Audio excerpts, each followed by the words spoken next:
Mike, would you agree that a school environment, depending on its condition, can really help education and or hurt it, right? Absolutely. I saw that in the last couple of years. A couple of years ago, Fairfax High School, we had a problem with graffiti, with tagging. Yeah. And we made a big effort to clean up the graffiti and succeeded. To a large extent, the graffiti is gone, and it's made an enormous difference in the classroom. I can see it in the behavior of the students, in the expectations that we have of each other, that we have of our students. So I think the physical plant has a huge impact on education and sets the tone for saying, this is an educational environment, we need to take it seriously. We talked about discipline a little while ago. What do you think, Mike, is the best thing that the school district, or what you would recommend on the discipline issue for the students? What do you think's the thing to do here? Well, I think one thing that's really important is to have an engaging classroom. I think, you know, everyone can remember that one teacher, two teachers that they had in high school where they were, you know, literally on the edge of their seats, that they enjoyed coming into class, where it was something that was very positive, and bad behavior was just, you know, non-existent. I think that's what we need to strive for. And when we look at kind of making sure that we have a consistent quality of teachers, we could be doing a lot more in terms of mentoring some of the younger teachers. We have tremendous younger teachers coming into the system, but they're not necessarily given the support they need to succeed in the classroom, and they leave after a short period of time. Okay, so the teachers have to work with the whole program to keep the students interested, right? If they're not interested, they may lose interest. And, all right, we've covered quite a bit. Could you focus on maybe 2 or 3 issues that you think are important, Mike, that you'd like to tackle or solve or discuss? Sure. To me, the top issue is to cut the administrative spending in the district. The spending is, out of control. The spending has to be focused on the classroom and the school site. There's so many instances where the district has spent millions, hundreds of millions of dollars on programs that are not necessary. For instance, the periodic assessment, it's a test that is given on top of all the other tests that are given throughout the year that are required at the state and federal level. It's a test that's given that costs the district $150 million. I would love to take the $150 million and apply that to smaller class sizes. I think we all realize the benefit of smaller class sizes. I have classes of 40 to 45 students. It's unacceptably high. We all know it. So that's the first thing. The second thing is really to expand the offering of electives and broaden the curriculum. Right now, the offering of classes, I think, is very, very narrow. We don't offer in nearly enough of the music classes, art classes, some of the shop classes that perhaps you and I had in junior high and high school. And that's critical. It's critical not just for giving students a well-rounded education, but for improving our graduation rate. It's the hook to keep kids in school. And so I would like to put the money that's spent on some of the assessments, excessive number assessments, and redirect it towards decreased class size, broadened electives, and a broadened curriculum. On that reasoning, Mike, is there something regarding the dropout rate that you believe could be remedied, say, in your administration? What do you think you would do because I understand that it's a problem. Sure. The dropout rate is, perhaps the most serious problem we have in LA Unified. It's a serious problem across the country. It's a terrible moral problem. In LA Unified, officially, about 28 to 30% of our students drop out, don't graduate high school. The number may be a lot larger. What I see is, when 9th graders come into Fairfax, where I teach, there are 1,000 students who pack the auditorium. When they graduate, and I join the graduating seniors for the ceremony, they're 450 or 500. It's a tragedy. Where did those 500 students go? It's a tragedy. We need to do something about that. There are a couple things that I think we can do about the dropout rate.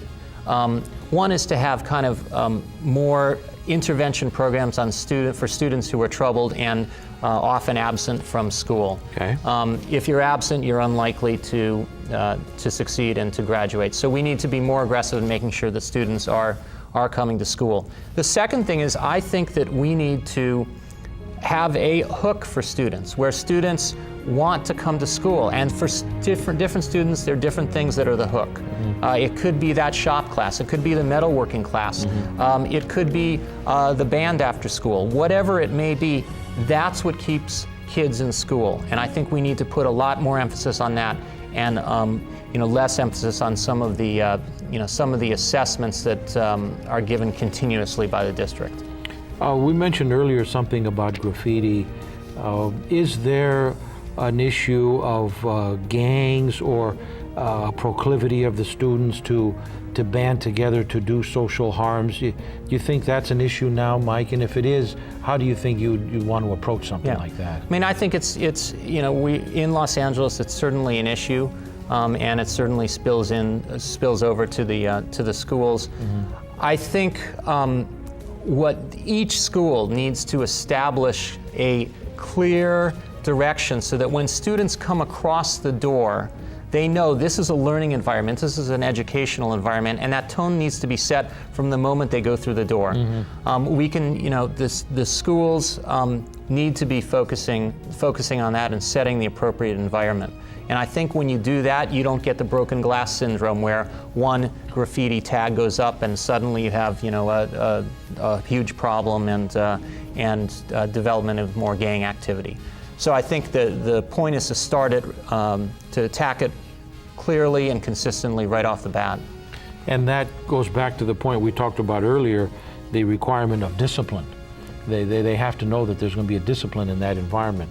And in something like that, Mike, would the local police authorities or the campus police or the school police, I mean, how do they integrate in something like that? How does that work? Right. It's shared authority. The school police and the LAPD cooperate in a lot of different areas, but I think it's really up to the district to set policies and allow administrators to set the tone for the school, and that takes local involvement from the community, involvement from parents, and that's where I think you start to see some success, is when you do get that local community involvement. You mentioned policy, Mike. I think years ago there were some schools that had to have detectors. Remember, is that an issue now for the 4th District, where they had detectors to detect whether students were bringing in weapons or other things on them? Well, it's used on a selective basis. Okay. There can be random searches done, but I think it's really only used when there is a serious problem that's feared. I see. Okay, and then the policy would be to implement those type of things. But from what I understand, you're saying it's really not a day-to-day matter where they would Correct. have this type of security measure at the schools. Correct. Okay. We've had a very effective interview with Mike Stryer. He is a candidate for the LA Unified School Board District 4. He's very knowledgeable. He's very motivated and knows the situation. The voting is March 3, 2009. And any closing remarks, Mike? Anything you want to emphasize or tell our audience about yourself and the task that you're seeking here? This is a huge task. I don't think we can't kid ourselves in saying that it's going to take a lot to rebuild the school system here in Los Angeles. But it's also something that's critical. We need to do this. And so, what I would bring as a board member for LA Unified is really the ability to integrate my classroom experience with my financial experience and focus the resources where they should be, which is on the classroom and the school site, and upgrading our schools and decreasing dropout rates and making our school system one that we can be proud of. Very nice. Mike, thank you for attending. It was Great. A wonderful interview. Thank you very much. We learned a lot, and I'm sure the audience learned a lot about what's going on in the schools and the school district. We'll see you next time.